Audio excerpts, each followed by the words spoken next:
I finally got around to replaying Skyrim, and I couldn't help but notice that the Thalmor were looking a little familiar. Filthy Nord. In time, your entire race will be eradicated. Beneath the Commonwealth, there is a cancer, known as the Institute. So, just what's going on here? Does Bethesda only know how to write one faction over and over again? Or were they trying to make the Brotherhood into villains? Well, I spent literal days playing two of my favorite games to find out. So, without further ado, here's why the Brotherhood of Steel and Fallout 4 might just be the Thalmor without magic. The first thing we have to mention here is the obvious, okay? Both of these groups have former members who are so sickened by the current regime that they just decide to leave. On the one hand, we have Runel of Falkreath. This guy saw frontline combat in the service of the Aldmeri Dominion, and yet just when his service was about to pay off and he could retire into the lap of luxury, he left the club to go and try and help people looking for the guidance of the gods. Once you find him as a priest in a quiet town, you can ask him, "You're a priest of Arcade?" I am. I came into Arcade's light after the Great War. So many died by my hands, my magics. And who do we have that is willing to turn his back on the Brotherhood of Steel? Well, there aren't that many, to be honest. Once Maxon takes over, that whole business with the outcasts is over. But there is at least one, and he's just called the Scribe. And he'll be the first to tell you that he left because he only felt proud to be in the Brotherhood of Steel when it was helping people, and not when it started hoarding tech again. I was once a scribe in the Brotherhood of Steel.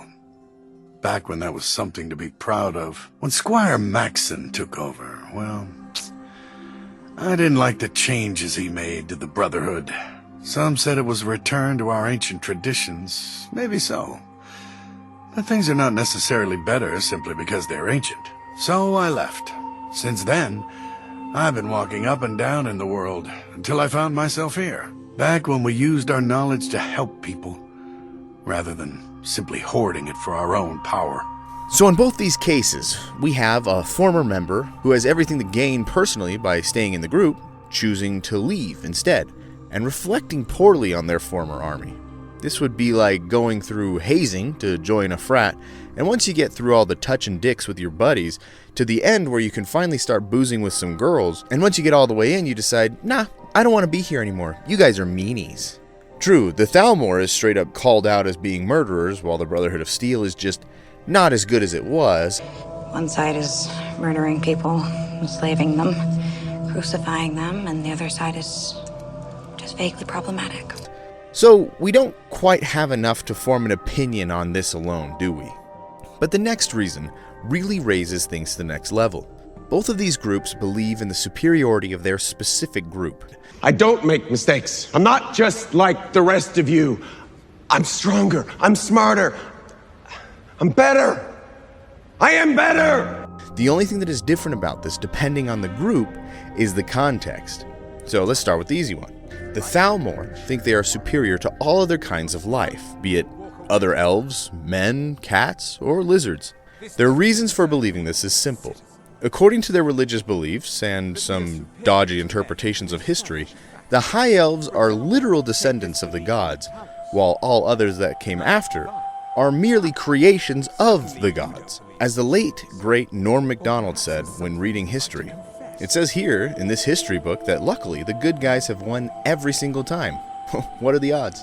Now, whether you believe this or not is up to you, but one thing is clear, when you play Skyrim, you are a human. I don't mean that you're playing as a Nord or a Redguard or an Imperial, I mean that you, in the chair, with the tiny bit of shit on your ass, are a human. Alexa, play Skyrim.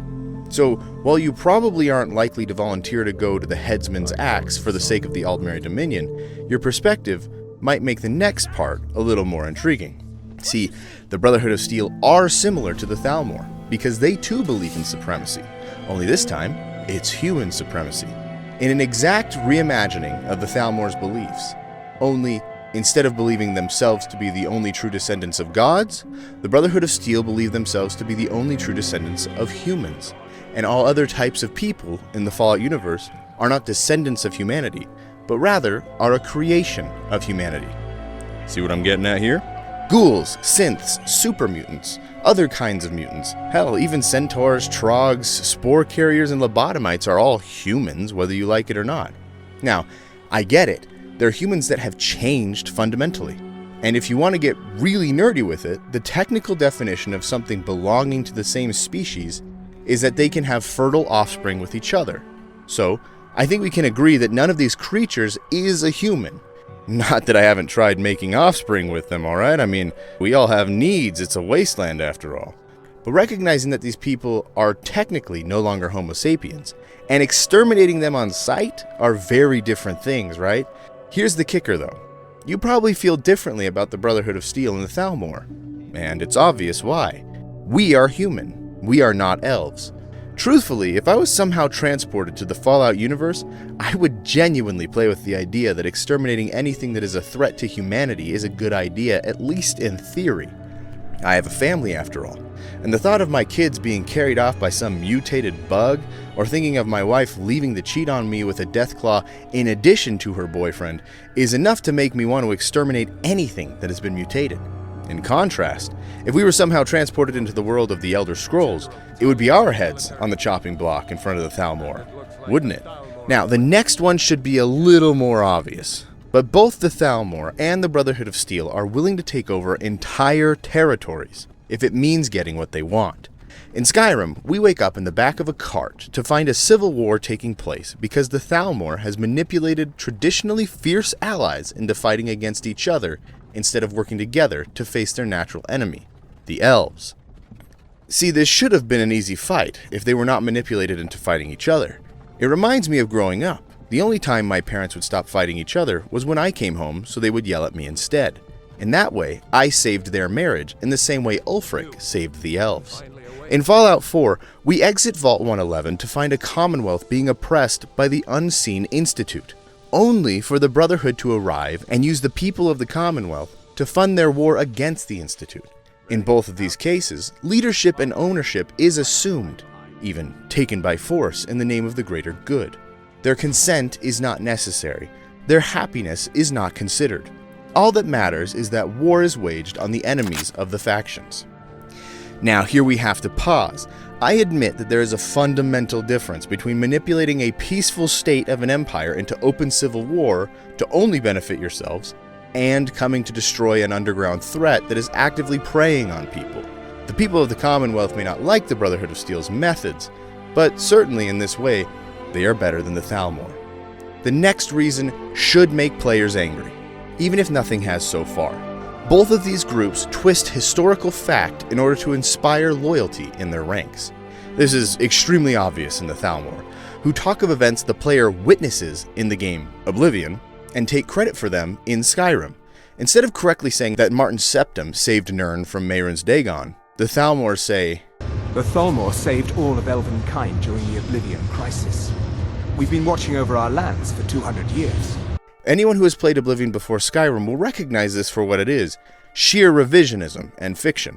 This is exactly like my ex saying that I have a tiny wiener, even though everyone knows that 4 inches is perfectly adequate. Unfortunately, this same type of lying can be found in the Brotherhood of Steel by the events of Fallout 4.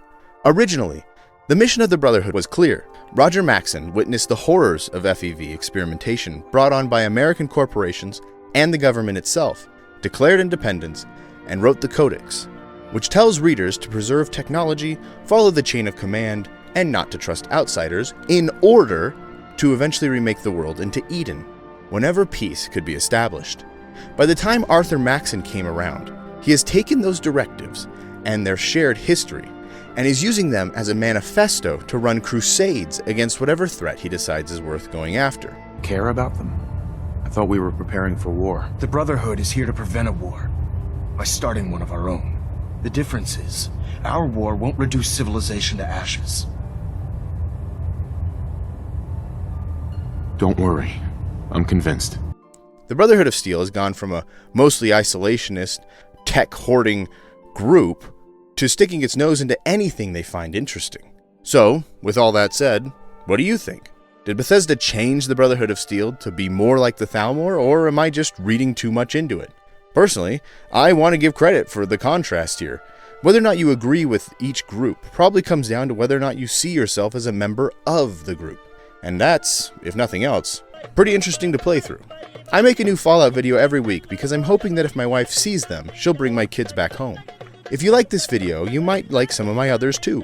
Give them a watch, and maybe subscribe or like the video or just whisper my name the next time you make love.